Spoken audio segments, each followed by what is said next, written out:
आदिवासी बाहुल्य जिला झाबुआ में होलिका दहन के पश्चात मन्नतधारियों द्वारा कठिन मन्नत पूरी करने का अद्भुत दृश्य देखने को मिलता है। यहाँ के ग्रामीण आदिवासी अपनी मनपसंद मन्नत लेकर आते हैं और होलिका दहन के बाद मन्नत पूरी करने के लिए अत्यंत कठिन परंपराओं का पालन करते हैं। जिले के आदिवासी बाहुल्य गांवों में मन्नतों का खास महत्व है। लोग पूरे वर्ष मन्नतें लेते हैं और इन मन्नतों को होली के पर्व के बाद पूरा करने की परंपरा है।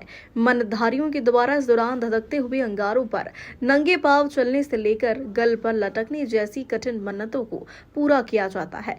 यह नजारा मध्य प्रदेश के आदिवासी क्षेत्रों में ही देखा जा सकता है। विशेष रूप से झाबुआ जिले के ग्रामीण इलाकों में मन्नतधारी यह कठिन परंपरा निभाते हुए अंगारों पर चलते हैं और उन्हें 20 से 25 फुट ऊंचे लकड़ी की झूली पर झुलाया जाता है।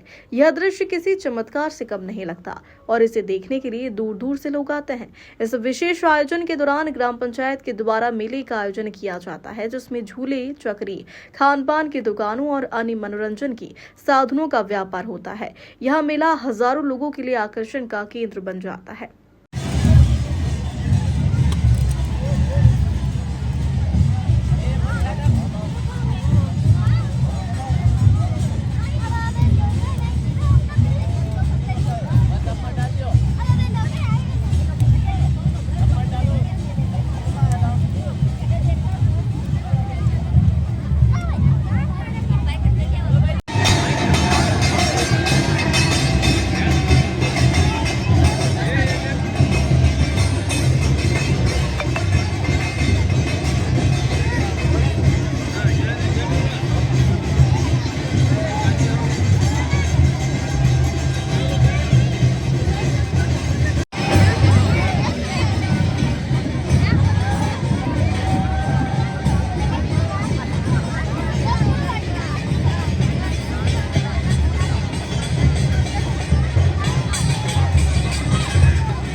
इसलिए मनाई जाती है क्योंकि हमारी पूरी पुरानी परंपराओं के आधार पर हम लोग मनाते हैं। जो मन्नतधारी रहते हैं ना, उनकी मतलब वो झूल चलते हैं जिसमें उनकी मन्नतें पूरी होती है और ये साल में एक बार आती है और इसलिए मनाई जाती है। माघ महीने में मेहंदी और गल और चूल का त्योहार सभी ने अपने घरों में बड़े ही शांतिपूर्ण तरीके से मनाया है और आप सभी को होली धुलंडी पर्व की हार्दिक शुभकामनाएं। सभी शांतिपूर्वक अपना त्योहार मनाएं।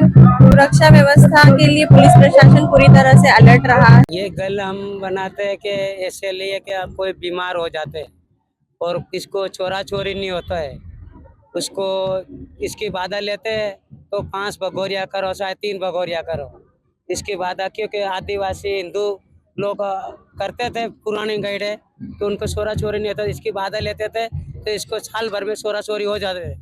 आज के समय में साल भर में उनको चोरा चोरी हो जाते हैं, तो इसके लिए ये बाधा करते हैं। गल भी कर रहे हैं और छूल ये अग्नि देवी है नहीं, ये जागरूक हो उसमें भी चलता है। बाधा लेती हो नहीं तो उसमें जलने नहीं देती है वो माता जी, क्यों उसकी शक्ति है। उसकी तैयारी में अपन को बीमार हो गया, उसकी बाधा ली तो अपन तैयारी में बाधा भी लग गई, तो इसकी बाधा ली तो उसमें अग्नि देवी में अपन चलते हैं तो अपन को अग्नि देवी जलने नहीं देती है।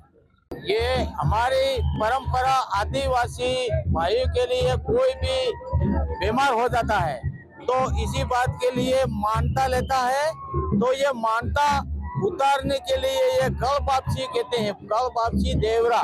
तो ये देवरा के हिसाब से यहाँ माना जाता है।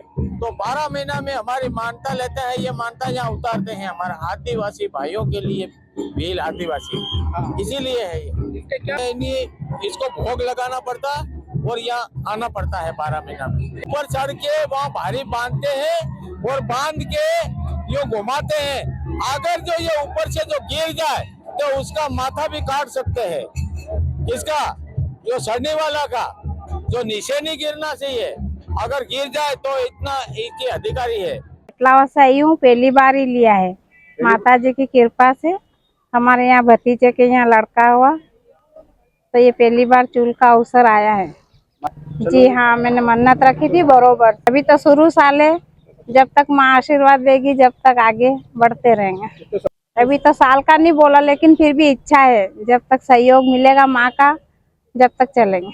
यह आयोजन विशेष रूप से पेटलावद जनपद पंचायत की ग्राम पंचायत रायपुरिया में देखने को मिलता है, जहां इस अद्भुत परंपरा का पालन होता है। झाबुआ से शाबिर मंसूरी की रिपोर्ट।